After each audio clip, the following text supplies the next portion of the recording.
박한용의 라디오 100년 전쟁.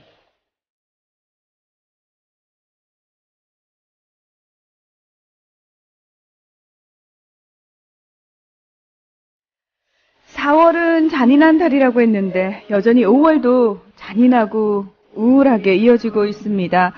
어린이날 또 석가탄신일, 이른바 황금 연휴라고 할 수 있을 텐데요. 세월호 피해자와 유족들은 더욱 가슴 아픈 날을 보냈을 겁니다. 우리 박한용 실장님은 어떤 연휴를 보내셨을까요? 안녕하십니까? 예, 사실은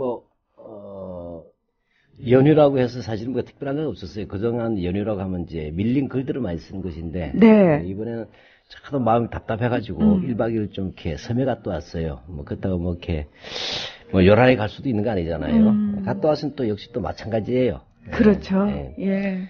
그래서 보니까 흔히 5월은 계절의 여왕, 또 실록의 계절 이런 말 하지 않습니까? 그렇죠. 근데 우리 이 4월 4.19 첫 방송할 때, 4월은 잔인한 달, 이런 시를 우리가 했지 않습니까? 네. 황무적의 4월이 잔인해서 만물이 핀다고 했지만, 그 만물이 실제로 제대로 피어난 건 5월이잖아요. 네. 어떻게 보자면, 아이들의 경우에도 그 미래가 피어나야 되는데, 참 보면 이 5월달이, 황무지에게 5월이 잔인한 달이 되듯이, 이 어린이날, 어버이날, 스승의 날이 계속 이어져 있지 않습니까? 네. 이런 계절에 또 그 세월호 희생자들의 희생자 가족들의 경우에는 더욱더 슬픔을 더 느끼게 하고 고통을 주는 것 같아요. 네. 그래서 옛날 말에 부모가 죽으면 청산에 묻고 자식이 죽으면 가슴에 묻는다는 말이 있어요. 그 두고도 가슴에 못이 되는 것이죠.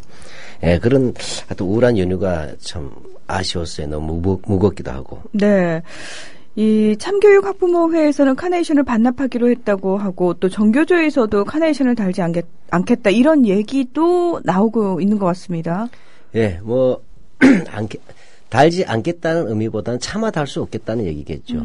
사실 아이들이 준 것은 결국 뭐냐면 기성세대의 잘못이잖아요. 물론 기성세대에서 모두를 비난할 수는 없을 겁니다. 네. 그러나 가장 중요한 것은 그 기성세대 가운데서도 돈에 눈이 멀고 그다음에 권력에 눈이 멀어서 자기네 패거리들 낙하산 인사시키고 그다음에 이런 범죄와 돈에 눈먼 기성세대들 그런 기성세대에서 사실은 아이들이 떼죽음 당한 거 아니에요. 간접 살해죠. 이런 상황이 있었어요. 그것도 온 국민이 다 지켜보고 있었어요. 네, 눈앞이었어요. 예. 네, 그런 데 있어서 뭐냐면 학생에게 이른 선생님, 내 자식이 이른 부모들, 또 그것에 공감하는 많은 부모님들과 교사들이, 스승들이 차마 그 꽃을 달 수가 없는 거겠죠. 아마 그런 마음인 것 같습니다. 예, 그래서 보면 이미 피해자 가족들의 경우에는 특급을 요구하는 침묵의 시위도 이어지고 있더라고요. 예, 이런 것들이 한 것은 한편 억울하게 말 한마디도 제대로 남기지 못하고 죽은 아이들의 한을 조금이라도 돌고 싶은 부모의 마음하고 또 하나는 정말 다시는 일이 일어나지 않도록 반복돼서는 안 되겠다는 이런 마음들이 지금 이어지는 것 같습니다. 네.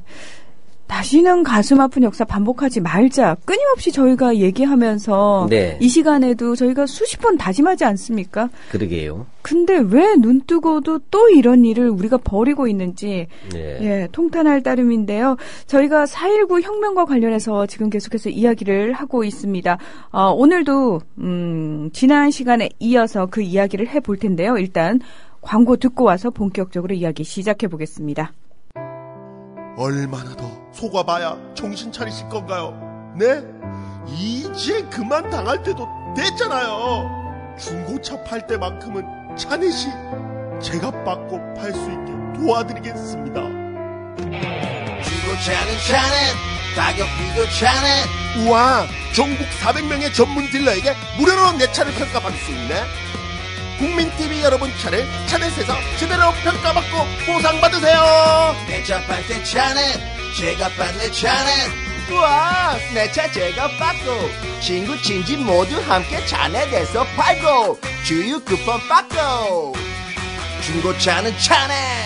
비교할수록 올라간다. 차넷 내 차 가격 비교 서비스. 1688-8249 1688-8249를 눌러주세요. 옥션 모터스에서도 차넷을 만나보세요. 네, 여러분께서는 국민 라디오 박한용의 라디오 100년 전쟁에 오셨습니다. 정말 그 잔인한 계절이라고 이제 아예 묶어야겠네요. 그렇죠. 우리에게는 계속 그렇습니다. 1960년 4월 혁명 그리고 그 위대한 혁명의 서막에 젊은 꽃들이 쓰러져간 이야기 오늘도 진행을 하게 될 텐데요. 4월 혁명의 전야와 또 4월 혁명의 전개 과정 오늘 이야기 해볼 예정이죠. 네, 참 4월 혁명도 그냥 이루어진 게 아니죠. 정말로 아까운 청춘들이 수백 명이 죽으면서 만들어진 것 아닙니까? 예, 근데 지난주에 우리가 이 4.19를 이해하기 위해서 여러 가지 많은 이야기를 했었어요. 4.19로 바로 들어가지 않았던 이유가 부정선거에 대한 항의로서 이야기하게 되면 안 됩니다. 절대로 4.19를 보지 못하는 거예요. 그러니까 앞으로는 4.19 혁명을 이야기할 때, 그 3.15 부정선거 때문에 일어난, 이렇게 얘기하면 안 된다는 거죠. 그렇죠. 3.15 부정선거는 인화물에 지나지 않습니다. 그렇습니다. 폭탄은 그게 있었다는 거죠. 이미. 그렇죠. 굉장히 크게 키우고 있었죠. 이승만이. 그런 폭탄들 중에서도 몇 가지만 들어본 게 우리가 지난번에 장면 부총리 암살 미수 사건. 네. 또는 동아일보 무기정관이나 대구 매일신문에 난입하거나 또 경향신문을 강제 폐간했던 것 같은 아주 극단적인 언론 탄압, 신국가보안법 통과, 그다음에 임명제를 골관으로 하는 거죠. 지자체의 장을 임명제로 바꿔버렸던 지방자치제법 개학 통과라든지 또 협상선거법 통과를 통해서 무소속이나 진보들을 억압하고 자유당과 민주당이 58년 4대 민의원 선거를 나눠먹게 하는 것들. 네. 또 이승만의 영구 집권과 자유당의 일당 전제를 위한 온갖 악법과 악행들을 제대로 길게 살펴보는 이유가 있어요. 네. 이것이 바로 뭐냐, 지금 이승만을 국부로 다시 올리려고 하고 교학서 교과서를 집필했던 이 사람들은 이승만을 오히려 4.19의 희생자로 지금 만들려고 하고 있어요. 억울한. 이제 그렇기 때문에 이러한 것들에 대한 항거고 그것이 혁명으로 이어졌다 이렇게 말씀드리고 싶은 겁니다. 네. 그리고 대기업의 정경유착과 부정축제 이미 그 당시부터 만연했다는 얘기 했고요. 어용노조 통제에 대한 노동자들의 저항운동에 대해서 얘기를 하다가 저희가 말았던 기억이 납니다. 네. 그것을 이해하지 않으면 안 된다는 게 우리도 그 1987년 그 60 항쟁 기억나시죠? 네. 그때 호헌철폐라고 했지 않습니까? 그렇습니다.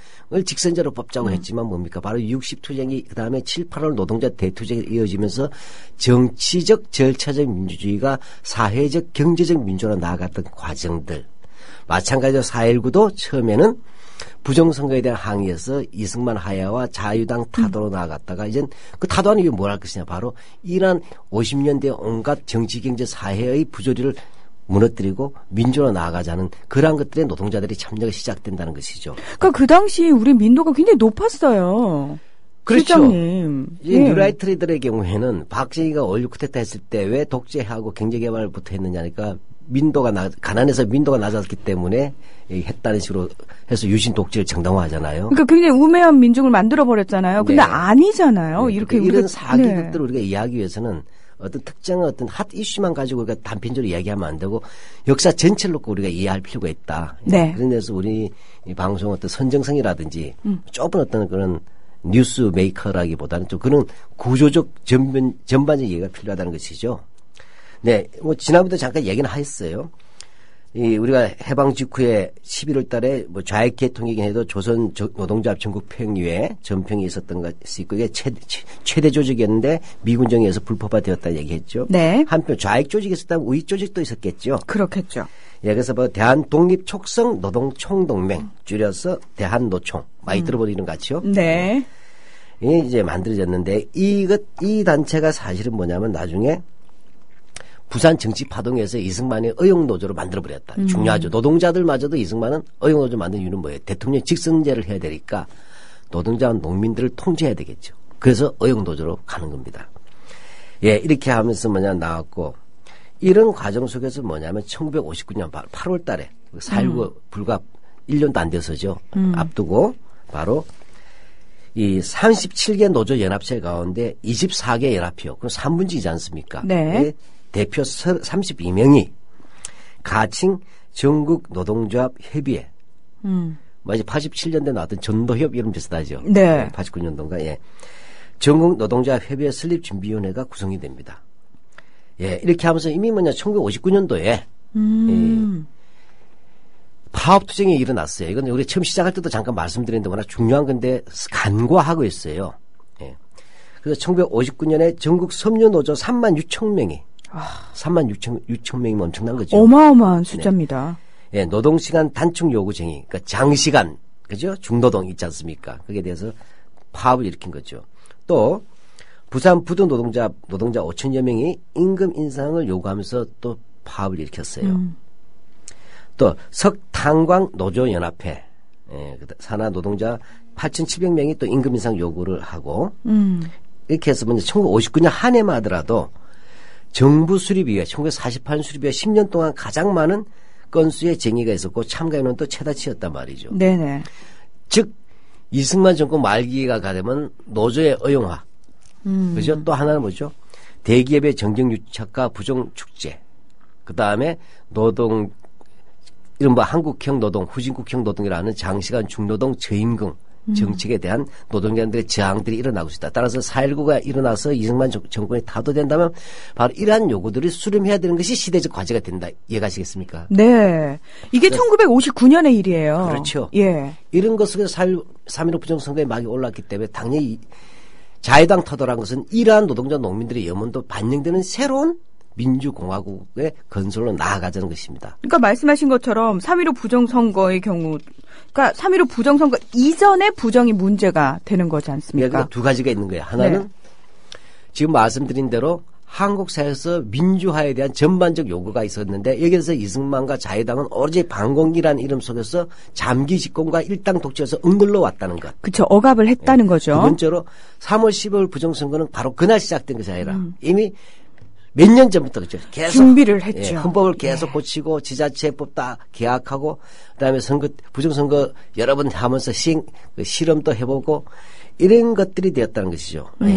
이러다가 아예 이제 드디어 3월 15일 1960년 3.15 선거가 앞두고는 자유당은 아예 부정선거를 조직적으로 준비합니다. 따라서 이것은 그 당시에 이제 정부 부통령 선거에서 이 야당에서는 조병옥 씨를 내세웠죠. 네. 부통령이 이미 장면이니까. 그렇죠. 네, 그다음 자유당은 대통령을 이제 이승만. 근데 부통령 후보자로서는 이기붕. 예, 이렇게 됐는데 이때부터 아예 부정선거 되었다. 따라서 중간에 병옥 씨가 죽었다고 해서 부정선거가 아니고 그 전부터 부정선거를 준비했다는 얘기입니다. 예, 이미 민심이 이탈한 걸 다 알고 있었지 않습니까? 그래서 이 도저히 재집권이 불가능한 이승만은 이제 바로 이제 부정선거라는 부분에 대해서 사실은 획책합니다, 사실은. 물론 실제 실무야 밑에서 하겠죠. 그렇죠. 바로 이때 부정선거 총책으로 들어온 사람이 바로 최인규 신임 내무부 장관입니다. 그러니까 최인규라고 하면 5.16 때 사형당한 인물 아닙니까? 그렇죠. 우리 야인 시대 같은 이제 영화들 보면 나오죠. 드라마인가요? 예, 보면 깡패들이죠. 정치 깡패는 임하수. 예, 그다음에 곽영주 경무대에 있었던 거죠. 예. 이런 사람들과 같이 뭐냐면 나중에 5.16 때 이제 부정선거 관련해서 사형당합니다. 근데 최인규는 1919년생이에요. 예. 우리가 3.1운동 일어난 해에 태어났는데 이 사람은 광주 출신이에요. 예. 하고 나서는 뭐냐면 일제 때 뭐냐면 주로 뭐냐면 이 상업계통 기업에서 일을 했다 이렇게 보시면 되겠습니다. 일제 시기에 조선생명보험 주식회사에 회사원으로 있었어요. 해방 이후에 뭐냐면 이제 연희전문학교 지금 연세대학교죠. 네. 상대를 거치고 그다음에 유학을 가요. 뉴욕 대학교로. 그러니까 그 당시 엘리트입니다. 그죠? 그러네요. 네네. 그러고는 뭐냐면 49년에 졸업해서 귀국한 다음에 주로 무역계통에서 일을 했어요. 예, 무역계통에서 뭐냐면 대한교역경사, 요즘은 지금 대한무역협회 정도쯤 되겠죠. 있다가 또 한국무역진흥 주식회사로 있다가 그 다음에 우리가 1954년 바로 3대 총선 때 자유당 공천으로 그 다음에 경기도 광주에서 입후보했다가 신익희에게 패배합니다. 상대가 너무 셌네요. 예, 신익희 선생이면. 네. 저는 전라도 광주라 경기도 광주예요. 네. 네. 예, 이렇게 해서 뭐냐면 패배하고, 예. 예, 당선되고, 그죠? 예, 그 다음에 이렇게 해서 교통부 장관이 되었어요. 58년도에. 예. 예, 그렇게 하다가 59년도 3월에 내무부 장관이 되어가지고, 이제 이때부터 뭔가 선거를 준비하는 겁니다, 사실은. 1년 동안. 예. 그래서 4.19 혁명의 한 원인이 되기도 했겠죠. 예. 그러다 이 사람은 나중에 4.19 혁명으로 자유당 정권이 무너지자 부정선거 총지휘 원흉으로 지목되어서 바로 구속이 됩니다. 5월달에. 되었다가 5.16 쿠데타 이후에 이른바 혁명재판에서 사형을 선고받아서 1961년 12월 21일 날 가경주 이마수와 같이 교수형 당합니다. 서대문 형무소에서.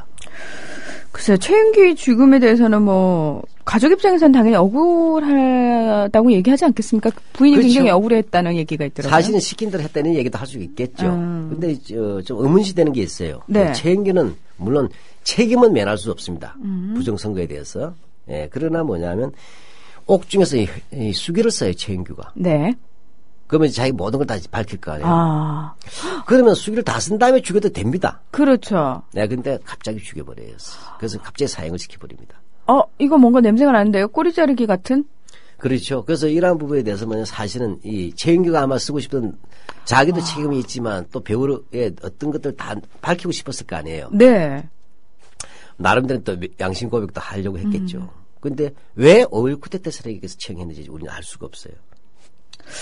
그러면은 실장님, 이런 거하고 좀 비슷하지 않을까요? 왜 분명히 전 정권의 국정원장이었던 원세훈 씨에 대해서 이 정권에서 이렇게 제대로 심판하지 못하는가에 대해서도 비슷한 의문이라고 할 수 있을까요?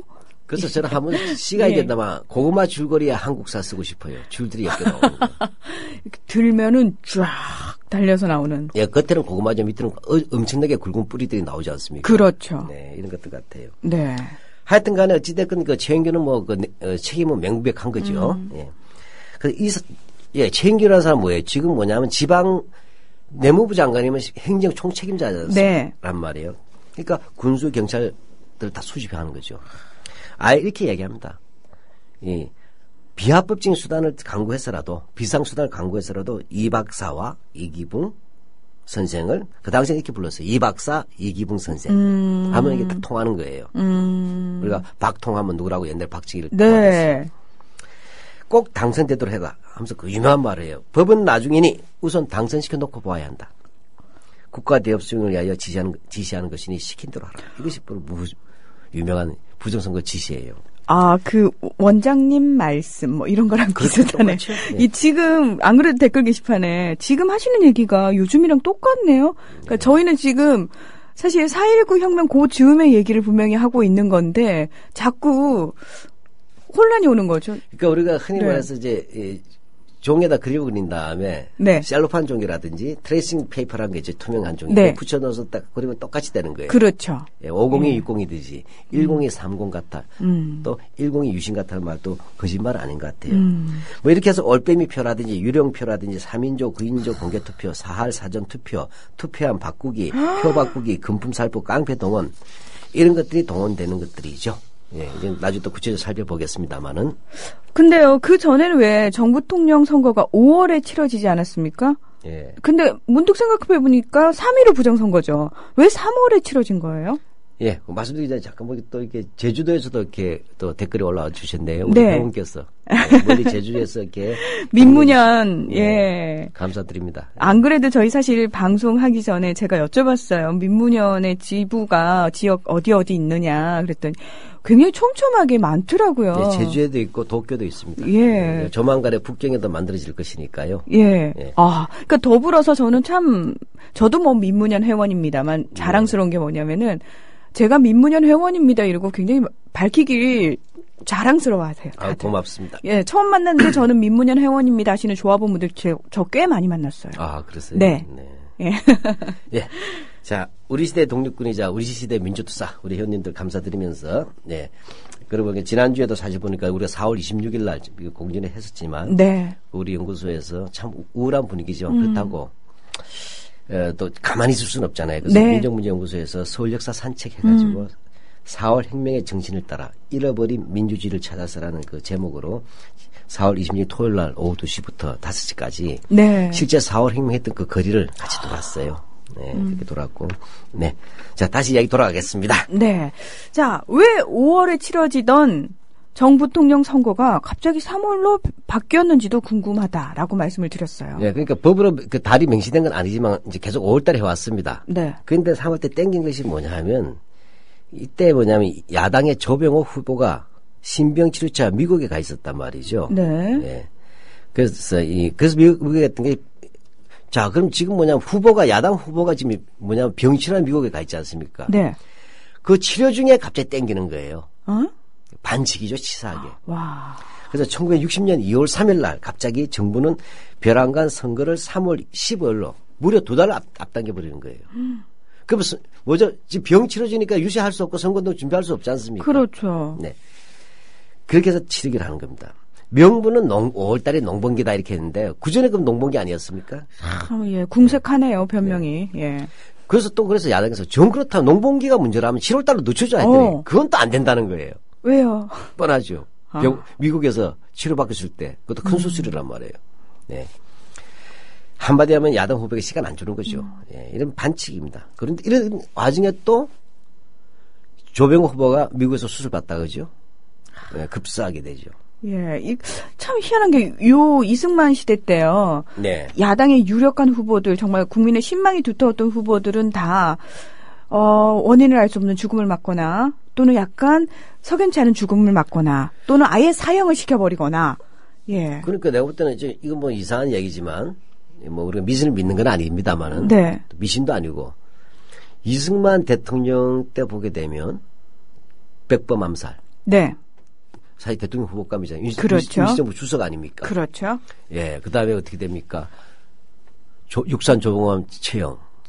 아예 그다음에, 처형을 했죠. 예. 그 다음에 그 신익희 선생, 조병옥, 네. 또 야당 대선 후보자 급서. 하여튼 대통령 후보나 라이벌만 되면 다 죽네요. 다 죽네요. 예. 비슷한 일들이 나중에 또 있었죠. 네. 자, 그러고 나서 이제 대대적으로 부정선거가 선거 전부터 진행이 되게 되죠. 네네. 이래서 이제 4.19 혁명의 1차 기폭제인 대구 학생 228 의거가 일어나는 거죠. 예.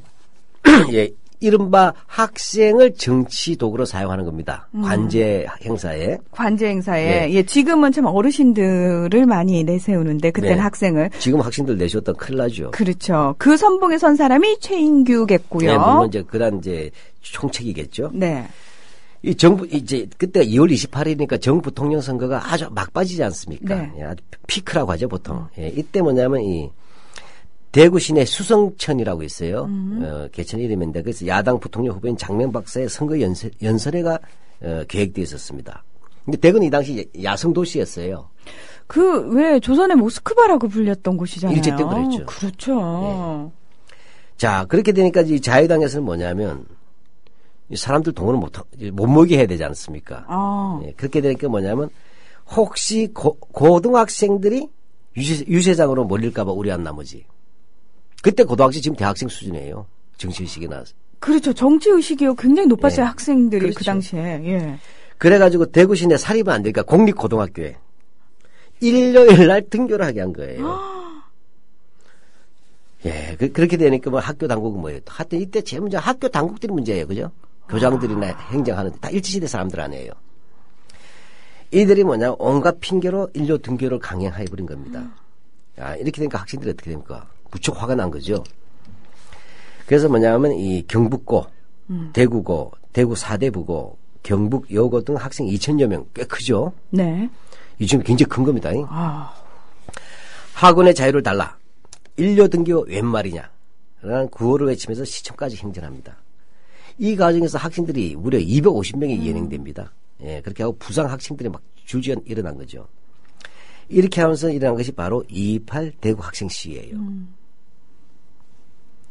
한마디로 하면 이 228 대구 학생은 이제 나중에 또 좀 더 깊게 분석해 보면 이것은 또 가난, 독재, 불의, 부정에 대한 대구 시민 정신의 표출로 얘기할 수가 있습니다. 네.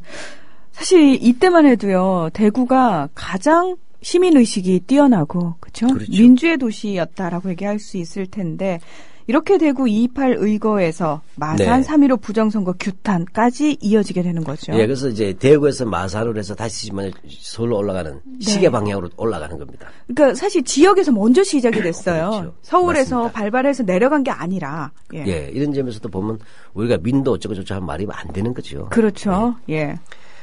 예, 인데 어찌됐건 간에 이제 최인규 아까 있었잖아요. 네. 그 부정선거를 하기 위해서 사전부터 부정선거를 조작합니다.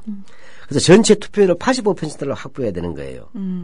예, 그렇게 해서 뭐냐면 전체 투표의 85%를 확보하기 위해서 아예 40%를 미리 투표하는 거죠. 이게 사전 투표예요. 50은 너무 심하니까. 예, 그러니까 무조건 85% 이상 나오게 하려는 거죠, 당선을. 그렇게 하고 그다음에 사전 투표로 40% 확보하고, 나머지 40%는 정식 투표를 통해서 하는데, 3인조, 9인조 투표. 그러니까 같이 가는 거예요. 옆 사람을 감시하게 되겠죠. 뭐, 오가 작동제보다 다한 거죠. 예. 예, 이런 것들을 해서 40% 하자. 그럼 80%가 되잖아요. 네. 그다음 어차피 지지표 있겠죠. 네. 그렇게 되게 되면 이제 80% 플러스 알파에서 85%를 만들겠다는 거예요. 그러니까 사전투표 40%, 3인조, 9인조 40% 당일날. 자, 그 사전에 40이고 선거 당일날 40이잖아요. 네. 근데 혹시 계획대로 안 될 수가 있잖아요. 그렇겠죠. 그때는 사후적인 대책을 해야 되겠죠. 그것이 뭐냐? 투표소 안에서 환표 또는 투표함 교환. 그러니까 아예 따로 투표함을 만들어 놓은 거예요, 표를. 바꿔치기. 그러니까 투표함 바꿔치기죠. 또 표 바꿔치기. 그러니까 사전, 선거 과정, 선거 이 3단계로 부정선거를 준비한 겁니다. 저희가요, 이 3.15 때 일어났던 부정선거 방법들을 좀 더 구체적으로 정확히 알아야 될 필요가 있는 게, 네. 사실 지난 대선 때 많은 사람들이 이제 네. 의혹을 제기한 부분입니다. 투표를 다들 했는데, 문제는 네. 개표 과정에서 석연치 않은 부분들이 있다라고 의혹을 제기하시는 분들이 있거든요. 네, 네. 자, 저희가 그 3.15 부정선거 때 어떤 방법들이 구체적으로 쓰였는지에 대해서 정확히 알게 되면은 조금 뭐라고 해야 되나요? 사전 학습 효과에 의해서 조금 더 공정한 투표가 이루어질 수 있도록, 공정한 선거가 될 수 있도록 감시할 수 있지 않을까라는 생각이 듭니다. 네, 일단 사례표를 먼저 사전에 미리 확보한다는 게 있지 않습니까? 네. 그냥 사례를 확보할 수는 없잖아요. 그러니까 이 당일날 자연스럽게 나올 수 있는 기권표 있지 않습니까? 그렇겠죠. 네. 또 선거인 명부 있죠. 네. 상의 유령들. 그다음에 매수된 기권표. 왜냐면 완전 엉터리면 안 되니까. 이른바 제로에서 만들 수는 없잖아요. 네. 이런 것들을 합쳐서 사흘을 미리 만들어 두는 겁니다. 이것이 바로 사흘 사전투표고, 그 다음에는 우리가 이제 3인조, 9인조 이 방공개 투표라고 하죠. 옆에서 사실상 감시하는 거니까. 이때는 뭐냐면 조장을 만드는 거예요. 조장을 두는 겁니다. 조장이 조원액이 투표하면서 확인해요. 아니, 근데 저희가 일반적으로 투표장을 생각을 해보면은 한 사람이 한 명씩 이렇게 한 곳에 들어가서 기표를 하고 그걸 접어서 그다음에 여당과 야당의 어떤 그 감시원이 있는 상황에서 넣잖아요. 예, 근데 그렇게 하지 않고 이것을 어떻게 합니까? 조장이 조원에 기표했는지 아닌지 확인한 다음에 그 기표 용지를 자유당 측 선거원에게 제시하는 겁니다. 그러니까 이중 확인하는 거죠. 조장 확인, 그다음에 자유당 선거원 확인, 그다음에 투표를 하는 것이에요. 이거는 비밀 선거의 원칙에 위배됩니다. 조폭 선거예요. 조폭 선거도 이렇게 안 합니다. 와. 예. 이렇게 하죠. 그 다음에 뭐냐면 이제 이게 아까 말씀드린 이제 3인조, 5인조, 9인조 같은 거죠. 그 다음에 뭐냐 완장부대 동원이에요. 완장부대요? 그러니까 뭐냐 이제 자유당 있죠. 네. 완장을 차는 겁니다. 네. 예, 다 이렇게 해가지고 뭐냐면 개표장에서 욕하고 다니면서 예. 알통 과시하고 이런 거 있지 않습니까? 이렇게 하고 그다음 그러면 거기에 뭐냐면 또 야당 참관인 있잖아요. 네. 협박하는 거죠. 왜냐면 야당 참관인은 감시자잖아요. 자유당에 대해서. 그렇죠. 그러니까 근데 법보다 주먹이 가까운 시기 아니에요. 네, 그렇게 하는 것들. 자, 이것들이 바로 이제 완장부대 동원이에요. 네, 그러니까 완전 공포장이죠. 투표소가 아니라. 와. 이것도 안 되면 아예 개표장에 정전을 시켜버려요. 정전이요? 전원을 끊어버려요? 네, 그렇죠. 그 다음에 싹 뭐냐면 투표를 바꾸신 거. 이것이 바로 올빼미표예요. 올빼미표란 게. 이거 올빼미만 볼 수 있어. 이 장면을. 예, 그 다음에 뭐냐면 피아노표란 게 있어요. 피아노표요? 예. 예를 들면 야당 후보에다가 표를 찍었잖아요. 네. 야당 후보에 표를 찍었으면 여기를 뭐냐면 손가락에다 도장 인주를 묻혀가지고 문대버리는 거죠. 예. 뭉개버리는 겁니다. 이것이 피아노표예요. 그 다음에 뭐냐면 이런 시간이니까 우리가 뭐 듣보잡이죠. 예. 지금 정말 별의별 방법이 다 민도도 높지만 부정선거의 수준도 세계 기네스 북감이에요. 예, 이런 짓거리를 한 겁니다. 이것뿐만 아니라 그 다음에 전국에 있는 시, 면동 단위로 뭐냐면 공무원 친목회를 만들었어요. 선거 때 공무원 친목회가 왜 필요하겠습니까? 그래서 이들이 월 1회 이상 친목회라고 하죠. 뭔가 득표 공작 특별 교육을 받는 겁니다. 야, 그러니까 정말 동원할 수 있는 모든 꼼수들을 다 동원해가지고 그 결과 이승만은 92%의 지지, 예. 이기붕은 그렇죠. 좀 차이는 둬야겠죠. 72%라는 이게 민주국가에서 말도 안 되는 이런 결과가 나온 거죠. 네, 그렇게 되니까 뭡니까? 이제 이게 다 이게 컴퓨터 선거는 그래도 좀 조정이라도 될 텐데. 네. 예. 이게 조정이 안 되잖아요. 와. 그러니까 3월 10일에 선거를 왔는데 연습을 얼마나 반복했겠어요. 했는데 온갖 방식의 부정선거를 했는데 놀라운 것은 어떤 지역구에서는 인구보다 더 많은 투표수가 나온 거예요. 그 다음에 어떤 지역에서는 야당 부통령 후보 장면이 한 표만 나왔어. 그 정도껏 해야죠. 네. 코미디죠. 이렇게 되니까 이게 발표가 민망하게 돼버렸지 않습니까? 그러니까요. 그러니까 내무부에서는 뭐냐, 야, 너무 높다, 이게 이상하다. 표가 앞뒤가 안 맞으니까. 그래가지고 뭐냐면 이승만 대통령 후보 득표율을 94%에서 90%로 내려라. 그다음에 이기범 부통령 득표율을 92에서 84%로 자체 하향 조정합니다. 이게 나중에 최인규가 자기 공에 대한 공소장에서 이제 밝힌 내용들이에요. 실제로 이렇게 했다라고. 그렇죠. 예. 자, 이렇게 하니까 이 개판 아니겠어요? 개판 5분 전에 아니라 개판 5분 후죠. 와. 예. 그러니까 민주당에서 이 3월 10일 당일날 4월 30일 야, 이건 깨봤자 개판 과정에서도 이게 안 될 거 아니에요. 뻔하잖아요. 그래서 오후 4시 30분에 공식적으로 선거 무효 선언을 하는 겁니다. 그런데 이 민주당이 오후 4시 30분에 왔어야 이 무효 선언했잖아요. 실제로 마사만 그보다 몇 시간 빨리 된 거예요. 6시간 먼저. 그래서 마사에서 뭐냐면 이제 먼저 치고 나온 거고 근데 민주당 서울 본부는 나중에 선언합니다. 이게 순발력이 영 늦죠. 지금도 그래요. 네, 지금도 그래요. 네. 예. 예, 일단 마산에서 뭐냐 어떻게 됐냐면 마산에서 일단 그 사전 투입한 것이 발각이 된 거예요. 나는 투표를 안 했는데 투표를 했다고 돼버린 그렇죠. 거죠. 예. 투표하러 갔더니 투표가 되어 있는 거예요. 저는 투표한 적이 없습니다. 예, 네. 이렇게 되는 거죠. 이렇게 한 유권자들이 뭐냐면 아우성을 치는 가운데 뭐냐면 이 민주당 마산시당 위원장이 바로 조균남이라는 분이에요. 선거 무효를 선언했고 3시간 뒤에 그것을 경남도당이 이어서 우리도 무효. 그러니까 지구당, 도당. 그다음에 또 3시간 뒤에 민주당 본부에서 무효가 나온 것입니다. 자, 이렇게 해서 이 시민들이 마산에 있는 시민들이 1만여 명이 무려. 야, 그 당시 1960년에 마산 시민이 물론 학생 포함해서죠. 1만여 명이 모여서 시위를 합니다. 그리고 이날 시위 진압 과정에서 경찰의 발표로 7명 또는 9명이 사망했다고 기록이 좀 정리가 잘 안 되고 있더라고요. 잘하고 다 다르게 나와요. 하고 80여 명이 중경상 있게 되고 이렇게 되는 거죠. 그리고 바로 그날 김주열 학생도 사망한 것이고요. 그러니까 마산에서 저는 김주열 학생은 워낙 사실 4.19의 발단이 된다라고 얘기할 정도로 유명한 이제 사망 사건인데 김주열 학생 말고도 희생자들이 있었군요. 그렇죠. 예. 우리가 좀 차고 있으면 안 되는 게 이날 죽은 학생은 김주열 학생만이 아니었다는 것이고 또 많은 학생들이 부상을 당했다는 것들 좀 알아둬야 되겠죠.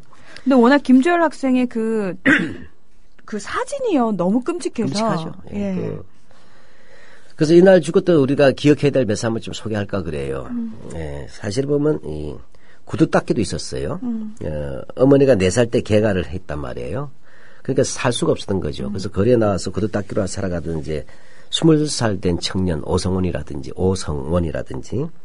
또 구공탄 아시나요? 연탄 저희 어릴 때 했죠. 예.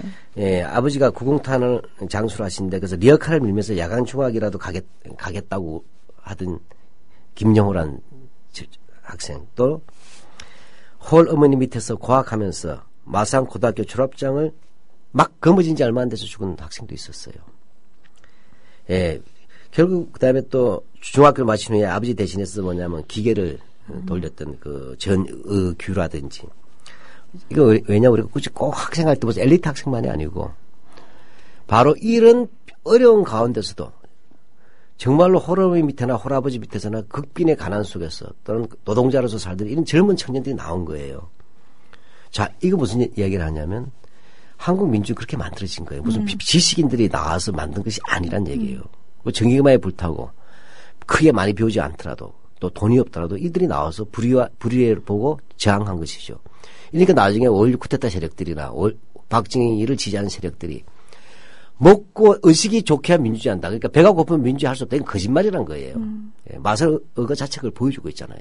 그렇습니다. 예. 예, 그래서 이들이 나온 것이죠. 예.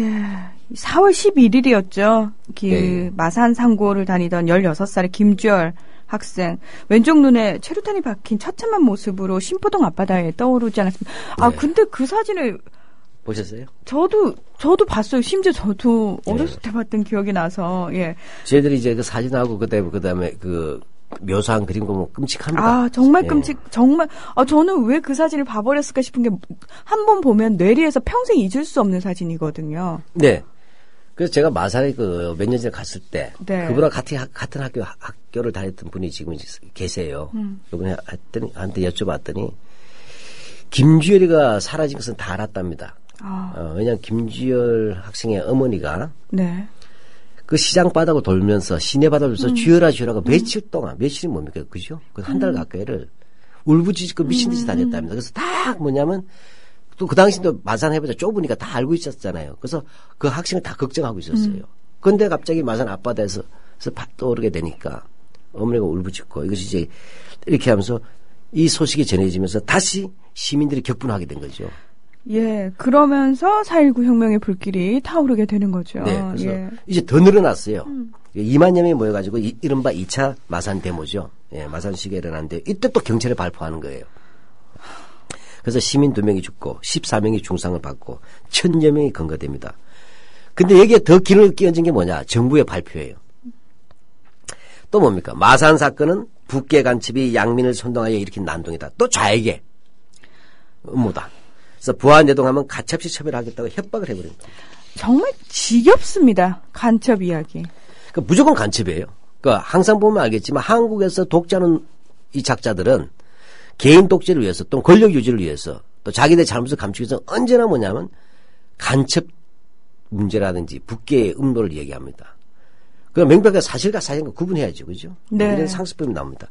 근데 이게 먹히지 않겠죠. 워낙 김주일 학생들의 이야기가 뚜렷하게 나왔잖아요. 예, 그렇게 되니까 뭐죠? 이젠 이 시위가 점차적으로 어떻게 됩니까? 서울로 올라갑니다. 네. 그래서 이 서울로 올라갔는데 바로 이제 4.19로 가는 것이 되죠. 이때 뭐냐면 그때 4월 1일이 개학이었어요. 그러니까 사실 이미 서울도 뒤숭숭했었어요. 고등학생들하고 달리 대학생은 아예 방학이 없잖아요. 네. 방학 때 고등학생들 그 학교라도 나오는 일이 있지 않습니까? 그렇죠, 그렇죠. 근데 이제 4월 달이 되면 신입생 입학식이 있고 개학이 되니까 바로 이때 분위기가 계속 뭐죠? 군불이 달아오르고 있었다. 그래서 섭씨 99.9도까지 가 있다가 이제 이 김주열 사건 나오면서 100도로 가게 됩니다. 그래서 그 첫 이른바 테이프가 4.18 고려대생 시위로부터 시작되는 거죠. 이거는 이제 이 4.18 고려대 이제 이 부분은 이렇게 돼요. 뭐 저도 이제 이럴 때 제가 목요일이라는 것이 좀 자랑스럽습니다만. 예. 요즘 아닙니다만은. 이게 이 당시만 해도 굉장히 자랑스러운 학교였는데, 네. 예, 뭐 근데 여기서 거기서 했던 사람 중에서 이른바 일부 학생회장들은 나중에 박정희 정권에 몸을 팔아요. 예. 그래서 또 4.19를 팔아넘겼다고 욕도 먹죠. 예. 이때 신입생 한영회가 있었어요. 예, 신입생 한영회를 하는데 뭐냐면 그래서 이제 그 당시에는 뭐냐 단대장들이었어요. 단과대학교 총학생회장이 아니고. 들이 뭐냐면 이야기를 해가지고 이날 뭐냐면 시위를 계약합니다. 그래서 이 신입생 한영회 때 수건을 나눠줘요. 신입생 입학 기념 선물로. 이게 뭐냐면 스크럼 짜고 어깨동무하고 그래 나갔을 때 땀 닦아야죠. 체류땀 닦아내야 돼요. 네. 이렇게 해가지고 뭐냐면 그 모인 자리에서 유명한 4.18 선언문이 나오게 되죠. 네. 그렇게 되면서 뭐냐면 이 몇 가지 요구 조건이 나왔어요. 그거 한번 좀 읽어보실래요? 4.18 네. 선언문에 나왔던 그 요구 조건. 네, 고려대학교 4.18 선언문입니다. 기성세대는 자성하라. 마산 사건의 책임자를 즉시 처단하라. 우리는 행동성 없는 지식인을 배격한다. 경찰의 학원 출입을 엄금하라. 오늘의 평화적 시위를 방해하지 마라. 네, 지금 요 시기까지는 이 4.18 단계 선언문에서는 정권 하야 이건 나오지 않습니다. 네. 왜냐하면 이렇게 하면서 시작되는 것이죠. 네, 이렇게 해가지고 뭐냐 이 스크럼을 짜고서 뭐냐면 교문을 나가서 물론 거기서부터 이제 한판 붙는 거죠. 네. 붙어서 안암동 로타리를 거쳐서 그 다음에 신설동을 거쳐서 그 다음에 국회의사당까지 앞까지 갑니다. 국회의사당은 지금의 뭐죠 서울시 의회 별관이에요. 그러니까 여의도가 아니고. 여의도가 아니고. 예. 예. 바로 세종에서 조선일보사 있죠. 네. 예. 거기. 네. 일제시대 때 부민관. 예. 거기에. 거기 가가지고 뭐냐면 이 연자농성을 하게 됩니다. 영사농사하고 풀지 않죠. 이렇게 되고 이 당시에는 야당 국회의원이 이철승이라는 사람이 소장파였어요. 네. 뭐 훗날 아주 유명한 극우죠. 그렇죠. 네, 그러나 이제 원래부터 우익인데 때 야당이었어요. 네. 이 국회의원이 나와가지고 내가 선배인데 우리한테 맡기고 너희들은 돌아가라. 우리가 알아서 해결하겠다. 이렇게 하는 겁니다. 자, 이렇게 그러니까 연자농성을 풀고 다시 스크럼을 짜고 학생들이 학교로 돌아가게 되는 거죠. 이 학교로 돌아가다가 뭐냐면 이 깡패들한테 습격을 받는 게 유명한 4.18 고대 학생 깡패 습격 사건이에요. 네, 이거 예전에 저희가 한번 얘기했던 기억이 나네요. 이 네네. 시간에. 예. 예, 이때 뭐냐면 이 반공 청년단이라는 깡패예요. 네. 이들이 뭐냐면 무차별 테러를 가해서 이제 뭐냐면 청계천 사과쯤에서 정치 깡패 한 100여 명에게 무차별 구타를 당합니다. 이렇게 해서 학생들 40여 명하고 기자들 3명이 부상을 당하죠. 예. 예, 이렇게 돼가지고 뭐냐면 이게 그 당시에는 그때 그래서 이걸 천일백화점 앞 사건이라고도 해요. 천일백화점 근처에서 예. 깡패들 습격을 받고. 예.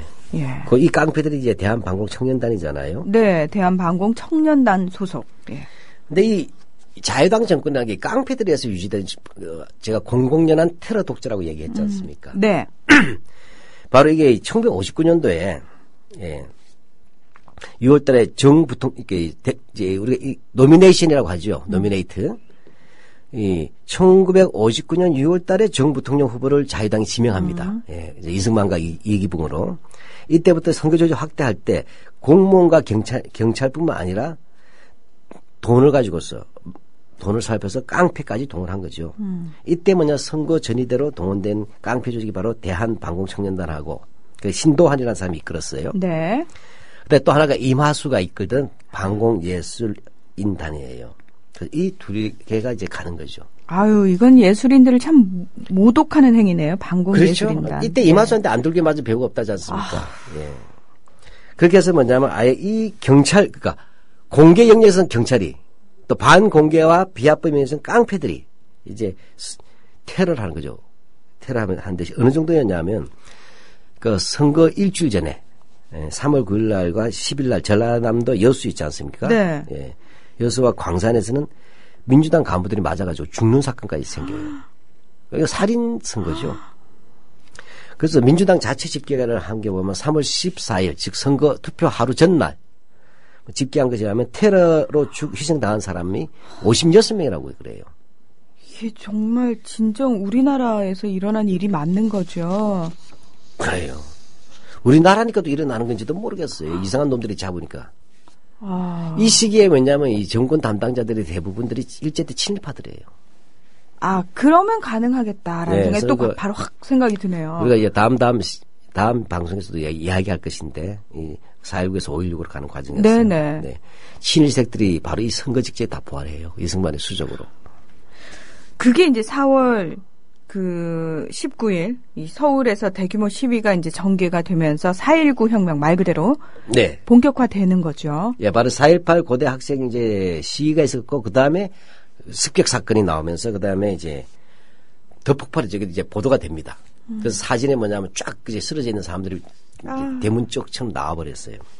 자, 이렇게 되니까 이 4월 19일 날 뭐냐면 제일 먼저 8월 오전 8시 30분에 서울의 대광고등학교, 바로 고려대학교 근처에 있어요. 네. 그래서 이제 대모대를 시발해서 무려 20만 명의 초등학교, 중학교, 고등학교, 대학생 시민들이 모이는 겁니다. 초중고대 시민. 무슨 말이냐? 모두가 이승만을 반대한 거죠. 네, 초등학생까지도. 이렇게 해서 광화문과 중앙청 국회의사당 일대에 집결을 하게 됩니다. 자, 이렇게 해서 집결하다 보니까 뭐죠? 그냥 있을 수 없잖아요. 누군가 외쳤어요. 이거 여기서 백날해봤자 소용없다. 경무대로 가자. 이건 뭐죠? 경무대로 가자는 이유는? 지금 청와대 아니에요. 네. 이승만에게 책임을 묻겠다는 것이죠. 이렇게 해서 그냥 경무대에 진격하게 되니까 경찰이 실탄을 발포해서 수십 명이 사망 부상하는 겁니다. 그러니까 학생 그렇게 하니까 뭡니까? 이렇게 하면서 오후 1시에 서울 일대 경비 계엄을 선포합니다. 그 5시에는 전국에 비상계엄을 선포합니다. 지방에도 확산돼 버리니까. 자, 이렇게 되니까 시민 학생들이 그냥 있을 수 없잖아요. 피를 받잖아요. 네.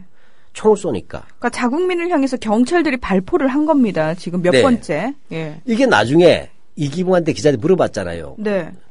총을 발포한 게 대해서 문제 제기하니까. 그 유명한 말이죠. 이보세요. 총은 쏘라고 준 것이지. 가지고 놀아준 게 아니에요. 이제 예. 이 말이 또 한번 또 보도돼서 또 한번 또 회오리가 몰아칩니다. 이렇게 되니까 뭐냐면 이 효자동 일대에서 막 죽어 나간 거예요. 지금에. 그렇게 되니까 어떻게 합니까? 시민 학생들이 바로 이기붕의 집을 습격해버립니다. 이기붕 집을 습격하고 그다음에 악명 높은 방공회관. 자, 우리가 살고 때 왜 방공회관을 왜 부질렀겠어요? 방공이 아니고 이건 독재 정권의 하수인이었죠. 예. 그다음에 정부 기관지였던 서울신문사. 서울신문사. 예. 이제 불질러버립니다. 두 개를. 그다음에 중앙제일방송국을 점령합니다. 자, 이거 들으셔야 돼요. 의용방송이었거든. 방송 왜 점령하겠습니까? 그러니까 지금 잘 들으셔야 돼요, 여러분. 예, 이렇게 하라는 게 아닙니다. 오해하지 마세요. 예, 이렇게 하라는 얘기가 아니라 예. 예, 이 당시에 그랬다. 이 당시에 언론 그저 그 정부 기관지 그래도 경향이나 그래도 동아는 그래도 야당지였어. 그때는 예. 예. 경향도 지금은인가 잘 모르겠습니다. 경향 예. 예, 어쨌든 이런 상황 속에서 좀 시민의 분노가 방공회관에 가고 이기붕이야 당연하겠지만 그 다음에 서울신문사를 방어하고 그다음에 중앙제일방송국 KBS 아니겠어요. 점령하고 그다음에 파출소를 파괴하고 경찰이 악마잖아요. 경찰이 악마의 하수인 아닙니까? 그다음에 무기와 차량을 탈취하면서 그 다음날 새벽까지 시위를 벌입니다. 그렇게 하면서 전국적으로 다 일어났죠. 부산, 청주, 인천, 대구, 전주, 일위 등 전국에서 다 시위가 일어나면서 엄청나게 많이 죽게 돼요. 근데 이날 하루에 얼마나 죽은 줄 아십니까? 얼마나 죽었나요? 정부 발표로도 124명이 사망하고 558명이 부상을 입었다 그래요. 아니 자기네가 죽여놓고 이렇게 발표를 한 거죠. 예, 근데 실제로 뭐냐면 이제 눈앞에 번역이 죽었으니까. 훗날 정부 발표. 근데 현재 수리 4.19 묘소에는 253명의 4.5혁명 영령이 모셔져 있는데 이보다 훨씬 더 된대요. 그 참가하셨던 분의 얘기로는. 근데 실장님 제가 얘기 듣다가요. 네. 20만 명이라고 그랬고 초중고 대학생 시민들이 다 나왔다고 얘기를 하는데 이 당시 뉴라이트 학자들이 늘 하는 얘기 뭐 먹고 살기 힘들었다고요. 예. 먹고 살기 지금 훨씬 좋아졌잖아요. 그때와 비교를 하면.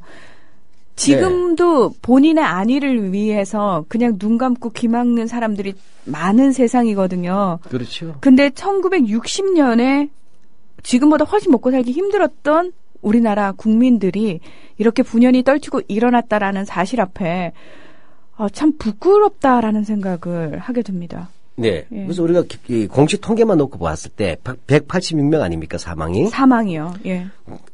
그 직업 구성을 한번 볼 필요가 있어요. 노동자가 61명입니다. 네. 그다음에 고등학교 학생들 36명이에요. 그다음에 무직이 33명이에요. 대학생이 22명입니다. 초등학교, 중학교가 11명이에요.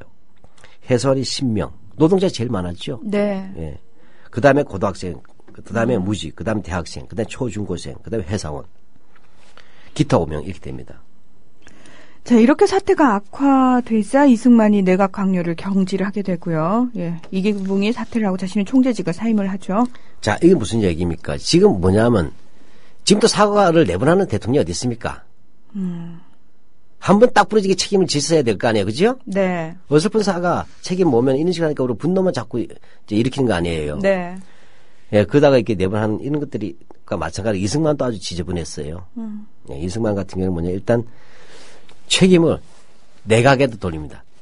이승만도 참 지저분했어요. 예. 그래서 내각 강요들을 경질합니다. 장관들 정도로 이제 땜빵하려고 한 거예요. 네. 근데 이걸로 안 끝나지 않습니까? 그렇죠. 부정선거 다시 하라 해서 이제 자유당 타도 이렇게 나와보니까 네가 책임져라. 이기붕 사퇴를 시킵니다. 네. 이기붕이 지금 당선됐잖아요. 네. 사퇴. 근데 자기는 그대로 있겠다는 거 아닙니까? 그다음에 자기는 뭐냐?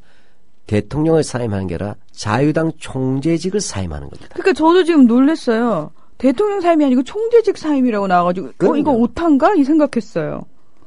야 정말 여우 같고 악랄한 여우한테 죄송합니다. 악랄하네요. 예, 예. 그렇죠. 이렇게 돼서 이제 이렇게 해서 4월 24일 날 이기붕은 부통령 취임 포기를 발표하는 거예요. 독박 쓰는 거죠. 네. 그러고 나서 경무대에서 바로 이기붕 일가가 의문의 몰살을 하게 됩니다. 자기 아들이 이제 쏴서 죽였잖아요. 박마리아, 이기붕의 부인이 박마리아 아니에요? 네. 그래서 총을 쏴 죽였는데 여기에 대해서도 이제 의혹이 있는 거예요. 그러니까 조금. 이게 뭐냐, 수송 각도라든지 이렇게 해서 이강국이 그렇게 해서 뭐 안 봤다는 건데 수사, 이렇게 했을 때 누가 혹시 죽인 거 아니냐는 의문이 있어요. 하여튼 이런 의문의 몰사. 이해가시겠습니까? 네. 이승만 당시에 그 주변 사람들이 참 의문의 죽음을 많이 당하네요. 네. 다시 한번 말씀드립니다. 잘 보십시오. 기억하십시오. 이승만은 마산 시위를 할 때 공산당이 개입한 혐의가 있다고 발표한 사람이에요. 이승만 자신이. 그러면서 자유당의 책임을 전가했죠. 그리고 총재직 사임을 통해서 정권을 유지하려고 했던 거예요. 이런 꼼수가 통할 수가 없었겠죠. 그러니까 어떻게 해요? 누가 나왔겠어요? 참다 못해가지고. 이제 교수님들이 드디어 네, 나오시는 가장 거죠. 점잖고 행동력이 떨어지는 교수 사회가 이건 아니구나. 네, 4.25 대학교수단 네. 데모. 그래서 4월 20일 날 이기붕 문제가 아니다. 바로 네 문제다. 이걸 가르쳐줘야 되잖아요. 네. 그래서 4월 25일 날 이 27개 전국 대학 교수단 300여 명이 시국 선언문을 이제 만들고 그다음에 이제 지금은 아니지만 그 당시 서울대 물리대 앞 그러니까 네. 대학로죠. 그 앞에서 교수단 300여 명이 국회까지 행진 시위를 합니다. 그렇게 하면서 뭡니까? 맨 앞에다 플래카드를 썼어요. 임창순 선생님이라는 분이 쓰셨을 거예요. 성균관대학교 교수하시던 학생의 피해 보답하라. 이렇게 쓴 플래카드를 들고 교수들이 나온 거예요. 거의 없었죠. 교수님들이 직접 플래카드 들고 거리 행진은 거의 없었을 거예요. 이렇게 해서 나온 요금나 이승만 퇴진이에요. 그렇게 해서 이 교수들이 시국 선언을 채택하고 시위까지 하고 이렇게 되니까 뭡니까? 시민들이 다시 골기하죠. 그래서 1만 명이 다시 치고 나온 거예요. 학생들의 피해 보답하라. 이승만 하야. 왠지 예, 지금 상황에서 자꾸 저는 학생들의 죽음 책임져라. 예, 네. 그런 말을 좀 하고 싶네요. 예. 예, 이렇게 하니까 뭐냐면 4월 26일이 또 화요일이에요. 공교롭게도 4.19로부터. 우리가 4월 19일이 피해 화요일이라 그랬잖아요. 네. 딱 일주일 뒤인 화요일 날 이른 아침부터 뭐냐 시민학생 10만 명이 거리로 쏟아져 나옵니다. 근데 잘 알다시피 이때 계엄령이 떨어져 있었잖아요. 네. 그 어떻게 되겠어요? 탱크가 와 있었겠죠, 군인들이. 그런데 이 중앙청 옆에 있는 학교가 수성초등학교예요. 그 당시는 수성국민학교죠. 수성동에 있으니까. 이 학생들이 거리까지 나와서 데모한 거예요. 초등학생들이. 초등학생들. 예. 그 다음에 데모대는 남산과 파고다 공원 가가지고 이제 이승만 동산도 끌어내려 파괴하려고 하고, 그 다음에 아까 말했던 이기붕과 최인규 집도 이제 점령 소각해버립니다. 이렇게 되는 과정 속에서 뭐냐면, 이날 오전 10시 20분 드디어 이승만이 하야를 발표하는 것이죠. 예. 바로 민중의 승리하는 날이 됩니다. 그 민중 승리라고 말씀하셨는데 저는 그 4월 19일 피해 화요일이 너무 가슴이 아파서. 네. 예. 왜 우리는 항상 이렇게 네. 가슴 아픈 일을 겪고 밑바닥에서부터 많은 사람들이 이렇게 고통을 겪어야만 하는 나라일까? 왜 아직도 그런 나라에 우리는 살고 있을까? 언제쯤 이 죽음이 끝날 수 있을까? 예, 갑자기 가슴이 조금 뭉클해집니다. 예. 네, 그렇다 하더라도 어찌된 우리가 그 고통이 있지만, 어쨌든 4월 26일은 승리의 화요일이죠, 일단. 네. 예, 그래서 우리가 흔히 이런 말이 있어. 프랑스 혁명 때도 나온 말이지만, 이때도 나왔던 말이, 민주주의 나무는 피를 먹고 자란다, 이런 말이 나오게 되는 겁니다. 근데 이걸 또 요즘 또 보면, 민주주의는 흑백이냐, 드라케냐, 민주주의는 저렇게 나쁘냐니, 묘하게, 한때 또 악용해서 이게 선전한 사람도 있었어요. 네. 어쨌든 딱 이때 뭐냐면 재밌는 것이 10시 20분에 이승만이 하야를 발표하지 않습니까? 독재자. 근데 이때 계엄사령관이 송요찬이라는 사람이에요. 송요찬. 이 사람이 뭐냐면 오전 10시에 느닷없이 계엄사령관인데 군은 절대로 시대들에게 발표해서는 안 된다며 하고 두 번째 학생들의 요구가 정당하다고 생각한다는 말을 해버려요. 대통령 직속 계엄사령관이. 이렇게 하면서 바로 20분 뒤에 이승만이 하야하는 거예요. 저는 이 부분이 좀 고민할 문제인 것 같아요. 근데 그게 송요찬 씨의 행보를 보면 그렇게 뛰어난 건 아니에요. 물론 나중에 5.16 쿠데타 이후에 박정희한테 이용당하고 배신당해가지고 라이벌은 되었지만 그렇다 해서 그 송요찬 장군이 굉장히 훌륭했던 사람은 아니란 말이죠. 근데 어떻게 해서 계엄사령관인 이 사람이 갑자기 이런 말을 할 수 있었을까? 이승만의 하야는 또 다른 힘이 작용한 것은 아닐까라는 생각도 좀 가질 수 있겠죠? 네. 네. 배우가 누굴까? 아. 이것이 더 진진해서는 안 되겠다 싶어서 일진하셔서 멈추게 했던 보이지 않는 힘이 있었을 것 같아. 외세일 수도 있고, 그죠? 네. 자, 저희가 오늘은 여기까지 얘기를 마무리하고요. 다음 네. 주에 이 허정 과도 정권의 성립에서부터 민주당 장면 정권의 집권, 그리고 4.19를 진정한 민주혁명으로 발전시키려는 노력, 즉 4.19 이후의 4.19 이야기를 해봐야 될 것 같습니다. 아, 참 울컥하지 않으려고 했는데 네.